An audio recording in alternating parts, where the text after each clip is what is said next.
Is your toddler practically super glued to your leg? Can't even go to the bathroom without a tiny shadow following you? If you're nodding your head thinking, that's my life, then this video is for you. Because you might be accidentally making one of these 4 simple mistakes that actually create clingy behavior. And stick around, because I'm going to show you exactly what to do instead, so you can finally finish that cup of coffee while it's still hot. Hey parents! If you're feeling overwhelmed and want to raise confident, independent kids, then keep watching because this video is for you. And today, we're tackling one of the most common struggles I hear about, the Velcro toddler. Now, before we dive in, I want you to know that wanting independence for your child isn't selfish. It's actually one of the best gifts you can give them. So let's jump into these 4 mistakes. And I promise, by the end of this video, you're going to have a clear action plan. Mistake 1. The rescue instinct. The first mistake is swooping in too quickly during independent play. Picture this. Your toddler is playing with blocks. They're getting a little frustrated because the tower keeps falling down. And what do most of us do? We jump right in. Oh, honey, let me help you with that. Or, here, do it this way. Here's the thing. Every time we rescue them from mild frustration, we're accidentally teaching them that they need us to solve problems. We're interrupting their natural learning process and creating dependency. What to do instead? Count to 30 before intervening. Use what I call sportscaster commentary. I see you're working really hard on that tower. It keeps falling down. Only step in if they're genuinely distressed or ask for help. This builds frustration tolerance and problem-solving skills. 2 𝐾𝐸Y ingredients for independence. Mistake 2. The praise trap. The second mistake might shock you. It's over. Praising with generic phrases like, good job. Now, I know what you're thinking. Wait, isn't praise supposed to be good? And yes, but here's the catch.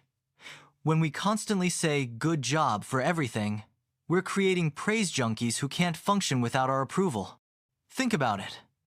If your child needs you to validate every single thing they do, how can they ever feel confident playing alone? What to do instead?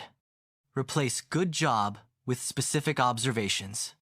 You figured out how to make that puzzle piece fit. Use internal motivation language. You must feel proud that you kept trying. Sometimes, just smile and nod. Not everything needs commentary.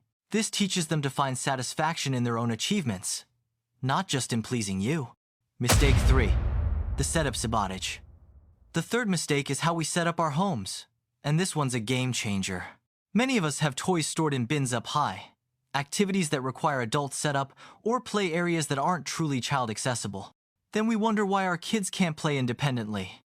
If your child has to ask for help to access their own toys, you've accidentally made yourself essential to their play.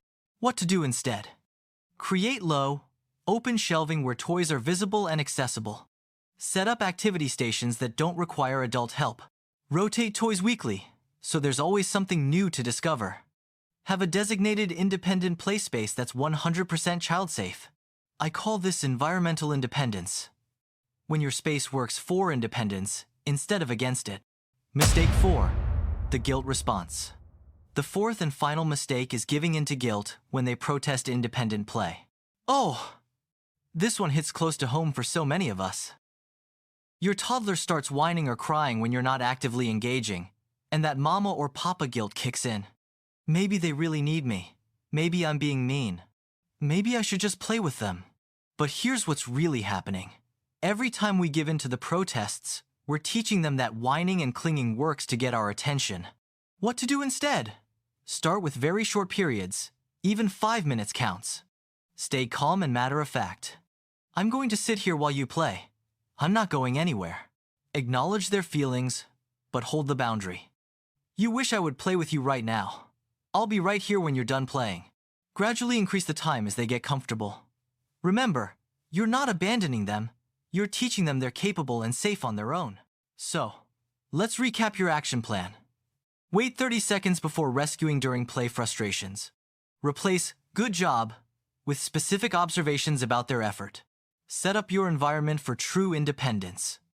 Hold boundaries around independent playtime, even when they protest. Now, I want to be clear. this isn't going to change overnight. You might see some increased clinginess at first because you're changing the rules they're used to. That's completely normal. Think of it like exercise. There's some discomfort before you get stronger. Here's what I want you to do right now. Pick one of these mistakes that resonated most with you and commit to changing it this week. Just one. And if this video helped you, please give it a thumbs up and subscribe for more practical parenting tips that actually work in real life. Also, I'm curious, which mistake were you making? Drop a comment below and let me know. Remember, raising an independent child isn't about loving them less. It's about loving them enough to give them confidence in their own abilities. I'll see you in the next video. Until then, go enjoy that hot cup of coffee. You've earned it.